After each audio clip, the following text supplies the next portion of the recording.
Hi, welcome back to 100 days of challenge. ഇന്ന് കുറച്ച് ദൂരത്തോടൊരു യാത്ര പോകാനുള്ളത് കൊണ്ട് തന്നെ രാവിലെ നേരത്തെ തന്നെ ജിമ്മിൽ പോയി വർക്കൗട്ടും കാര്യങ്ങളൊക്കെ പെട്ടെന്ന് തന്നെ കംപ്ലീറ്റ് ചെയ്തു. ഇന്നത്തെ നമ്മുടെ യാത്ര കർണാടകയിലെ കൊടക് ജില്ലയിലേക്കാണ്. നമുക്ക് ഇവിടുന്ന് കുറച്ചധികം ദൂരം ഉള്ളത് കൊണ്ട് തന്നെ കാറ് വയനാട്ടിലെ നമ്മുടെ ഒരു സുഹൃത്തിൻ്റെ കയ്യിൽ ഏൽപ്പിച്ച് മാനന്തവാടിയിൽ നിന്നും ഡയറക്റ്റ് കുട്ട ബസ്സിൽ കയറി. ഇവിടെ കുട്ടയിൽ നമ്മൾ ഒരു വർഷം മുമ്പ് ഒരു വർക്ക് എടുത്തിട്ടുണ്ടായിരുന്നു. ആ സൈറ്റിലെ ഓണറും അതേപോലെ തന്നെ ഇപ്പം നമ്മളൊരു വർക്ക് അവിടെ നടന്നുകൊണ്ടിരിക്കുകയാണ്. ആ സൈറ്റിലത്തെ ഓണറും നമ്മളുമായിട്ട് നല്ല ഫ്രണ്ട്ഷിപ്പാണ്. അപ്പോൾ അവർ രണ്ടുപേരും അതേപോലെ തന്നെ നമ്മുടെ ലേബേഴ്സും അവിടെ ഉണ്ട്. അവരെല്ലാവരും കൂടി കുട്ടയിലോട്ട് വന്ന് ഞങ്ങളെ അവിടെ നിന്ന് പിക്ക് ചെയ്ത് നേരെ അവിടെ നല്ലൊരു അടിപൊളി വാട്ടർഫോൾസ് ഉണ്ട്, അവിടേക്ക് പോയി.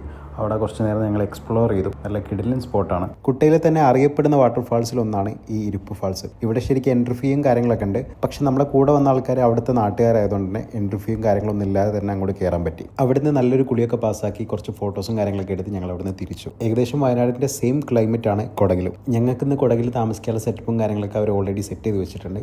അപ്പം നാളെ കൊടകിലെ കാഴ്ചകളുമായിട്ട് വീണ്ടും കാണാം.